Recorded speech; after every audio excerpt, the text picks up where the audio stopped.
Good morning, and welcome to your daily briefing from the 10 Point, the Wall Street Journal's guided tour of the reporting and analysis you can't get anywhere else.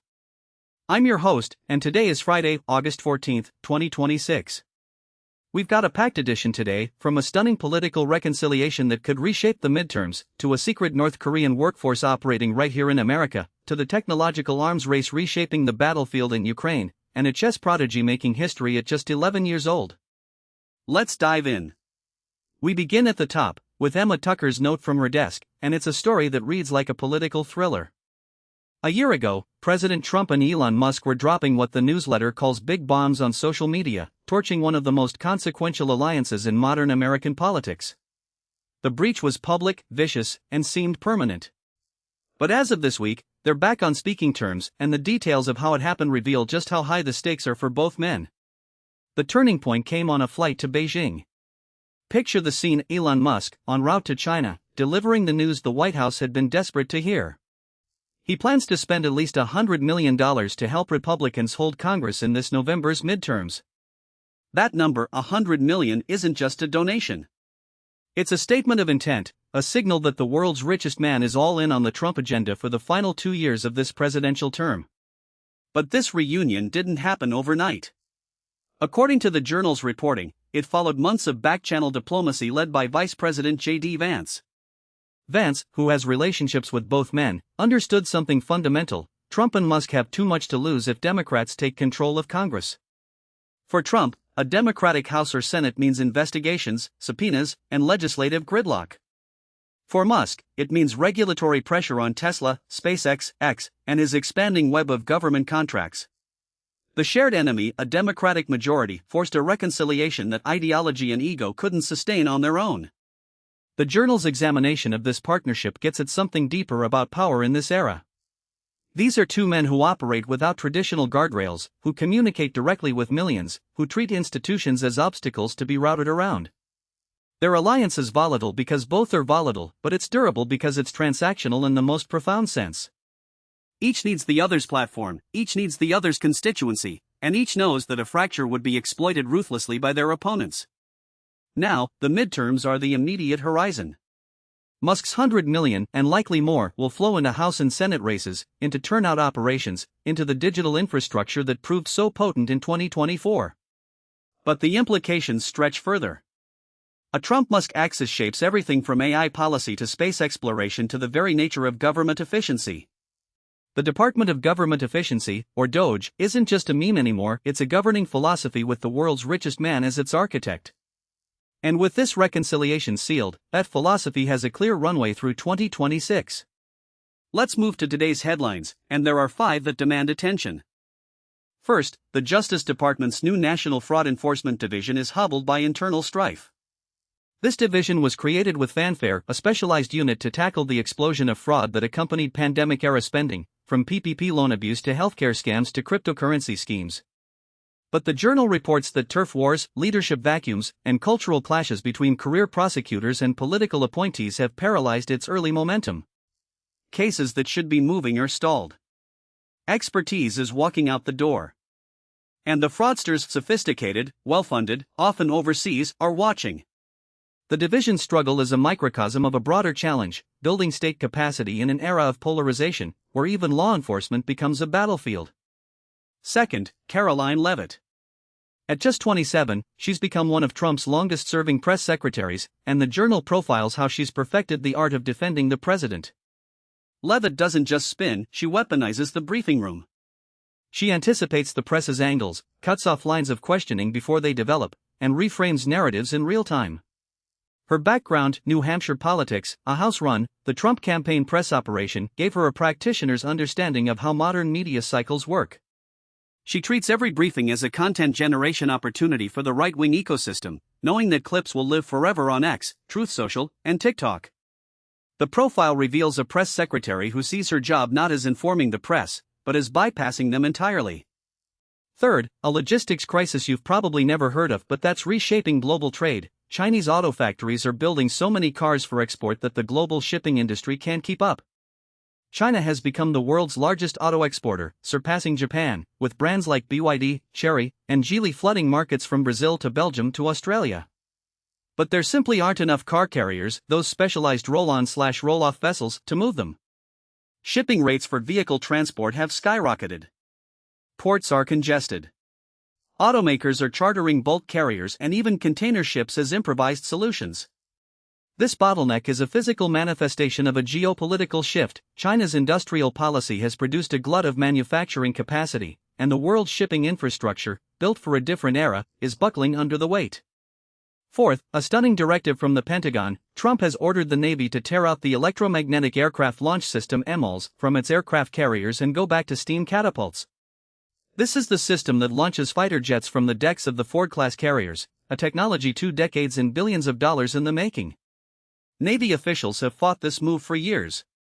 They argue that EMLS, despite early growing pains, is lighter, more efficient, easier to maintain, and capable of launching a wider range of aircraft, including the heavier drones that will define future carrier air wings. Steam catapults are heavier, require massive freshwater distillation capacity, and can't modulate power for lighter unmanned systems. The cost of ripping out EMLS and reinstalling steam? Billions. The timeline? Years of delay for the Ford and the 2 carriers following it. The rationale, as far as anyone can discern, is Trump's personal fixation on steam. He's called it digital versus analog and insisted the old way is better. The Navy's uniformed leadership has privately warned this degrades warfighting capability. But the order stands. Fifth, Luigi Mangione is expected to plead guilty in a Manhattan federal court to stalking charges connected to the 2024 killing of United Healthcare CEO Brian Thompson. The case shocked the corporate world, a targeted assassination on a midtown sidewalk, the suspect a well-educated young man with apparent grievances against the healthcare industry. The federal stalking charge carries a potential life sentence. Mangione also faces state murder charges in New York.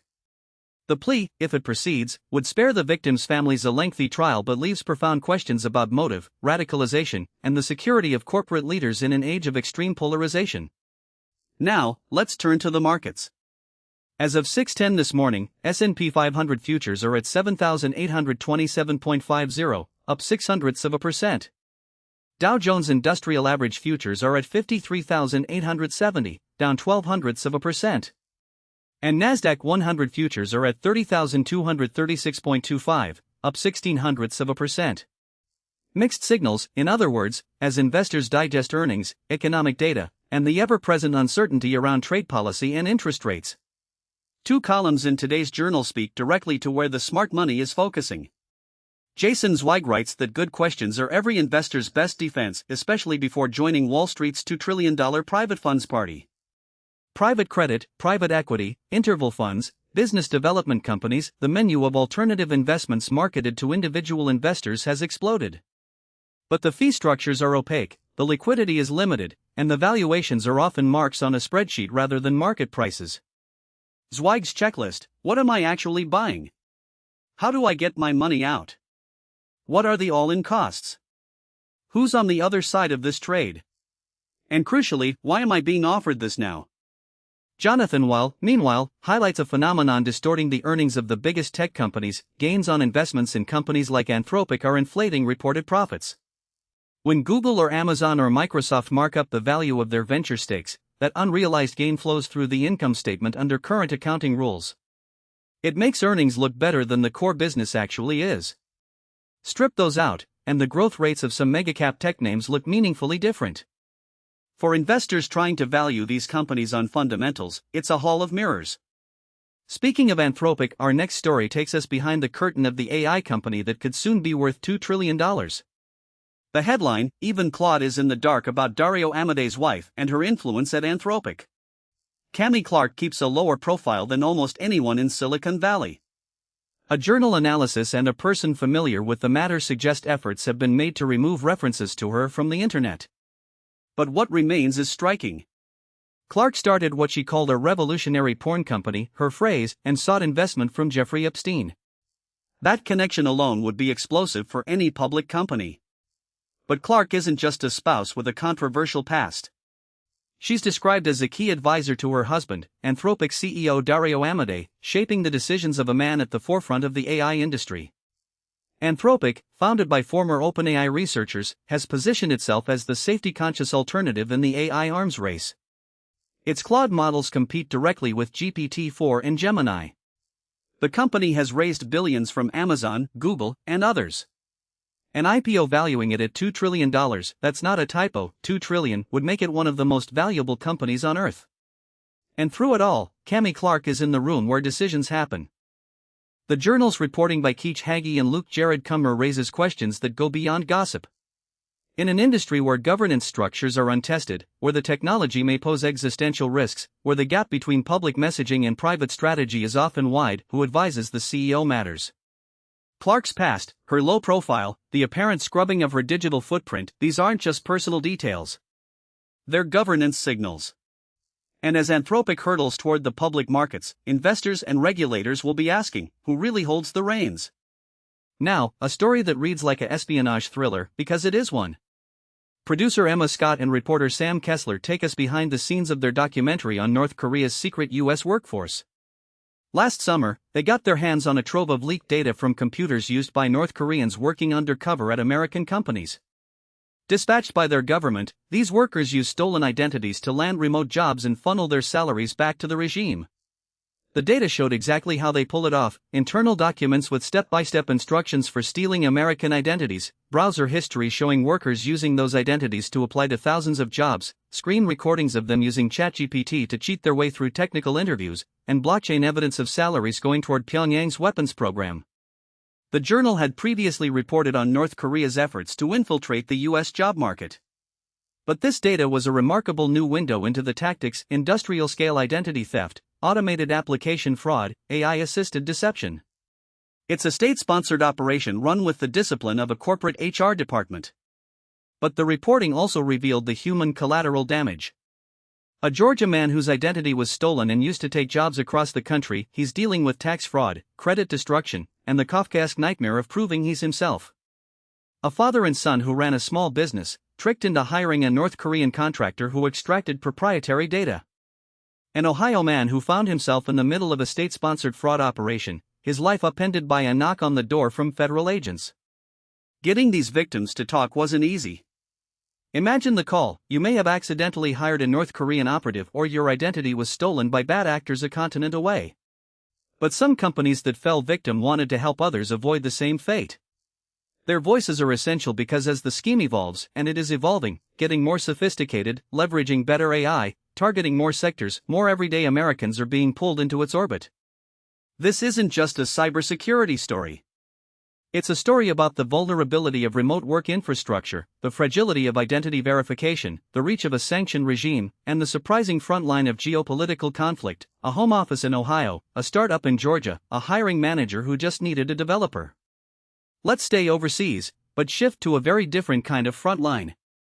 The battlefield innovations reshaping the Russia-Ukraine war. Ukraine gained an edge in the first half of this year. Improvements in mid-range strikes, think precision-guided missiles, long-range drones, HIMARS with extended-range munitions, helped its army take out Russian logistics hubs, command posts, ammunition depots. That slowed Russia's gains, forced supply lines back, complicated the Kremlin's summer offensive plans. But this summer, the technological race continues. Both sides are innovating frantically, on land, at sea, in the skies.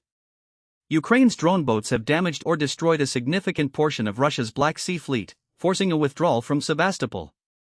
Russian glide bombs, cheap, mass-producible, devastating against fixed positions, have given Moscow a tactical edge in the grinding attritional fighting in the east. Electronic warfare has become a duel of measure and countermeasure, jamming GPS, spoofing drones, burning out guidance systems. AI-assisted targeting is entering the chat.